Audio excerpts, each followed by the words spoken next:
ರಾಜ್ಯದಲ್ಲಿ ಮಳೆಯ ಪ್ರಮಾಣ ಕಡಿಮೆಯಾಗಿದೆ. ಮಳೆ ನಿಂತು ಹೋದ್ಮೇಲೆ ಇಬ್ಬನಿ ಬೀಳ್ತಾ ಇದೆ. ಕೆಲವು ಜಿಲ್ಲೆಗಳನ್ನ ಹೊರತುಪಡಿಸಿ ಉಳಿದೆಲ್ಲಾ ಕಡೆ ಒಣಹವೆ ಇರಲಿದೆ. ತುಮಕೂರು, ರಾಮನಗರ, ಮೈಸೂರು, ಮಂಡ್ಯ, ಕೋಲಾರ, ಕೊಡಗು, ಚಿಕ್ಕಬಳ್ಳಾಪುರ, ಚಾಮರಾಜನಗರ, ಬೆಂಗಳೂರು ಗ್ರಾಮಾಂತರ, ಬೆಂಗಳೂರು ನಗರ, ಹಾವೇರಿ, ಗದಗ, ಧಾರವಾಡದಲ್ಲಿ ಸಾಧಾರಣ ಮಳೆಯಾಗುವಂತ ನಿರೀಕ್ಷೆ ಇದೆ. ಉತ್ತರ ಕನ್ನಡ, ದಕ್ಷಿಣ ಕನ್ನಡ, ಉಡುಪಿ, ಬೆಳಗಾವಿ, ಬೀದರ್, ಕಲಬುರಗಿ, ಕೊಪ್ಪಳ, ರಾಯಚೂರು, ವಿಜಯಪುರ, ಯಾದಗಿರಿ, ಚಿಕ್ಕಮಗಳೂರು, ಚಿತ್ರದುರ್ಗ, ದಾವಣಗೆರೆ, ಹಾಸನ, ಶಿವಮೊಗ್ಗ, ವಿಜಯನಗರದಲ್ಲಿ ಒಣಹವೆ ಇರಲಿದೆ.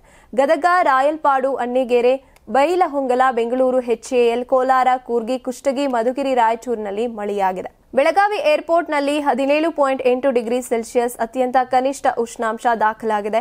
ಬೆಂಗಳೂರಿನಲ್ಲಿ ಮೋಡ ಮುಸುಕಿದ ವಾತಾವರಣ ಇದೆ. ಎಚ್ಎಎಲ್ನಲ್ಲಿ 28 ಡಿಗ್ರಿ ಸೆಲ್ಸಿಯಸ್ ಗರಿಷ್ಠ ಉಷ್ಣಾಂಶ, 20 ಡಿಗ್ರಿ ಸೆಲ್ಸಿಯಸ್ ಕನಿಷ್ಠ ಉಷ್ಣಾಂಶ. ಇನ್ನು ನಗರದಲ್ಲಿ 28.4 ಡಿಗ್ರಿ ಸೆಲ್ಸಿಯಸ್ ಗರಿಷ್ಠ ಉಷ್ಣಾಂಶ, 20.7 ಡಿಗ್ರಿ ಸೆಲ್ಸಿಯಸ್ ಕನಿಷ್ಠ ಉಷ್ಣಾಂಶ. ಕೆಐಎಎಲ್ನಲ್ಲಿ 29.2 ಡಿಗ್ರಿ ಸೆಲ್ಸಿಯಸ್ ಗರಿಷ್ಠ ಹಾಗೂ 20 ಡಿಗ್ರಿ ಸೆಲ್ಸಿಯಸ್ ಕನಿಷ್ಠ ಉಷ್ಣಾಂಶ.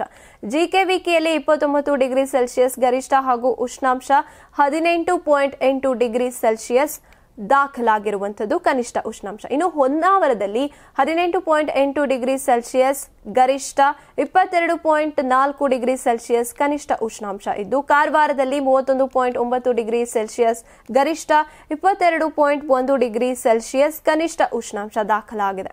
ಮಂಗಳೂರು ಏರ್ಪೋರ್ಟ್ನಲ್ಲಿ 30.4 ಡಿಗ್ರಿ ಸೆಲ್ಸಿಯಸ್ ಗರಿಷ್ಠ, 20.2 ಡಿಗ್ರಿ ಸೆಲ್ಸಿಯಸ್ ಕನಿಷ್ಠ ಉಷ್ಣಾಂಶ.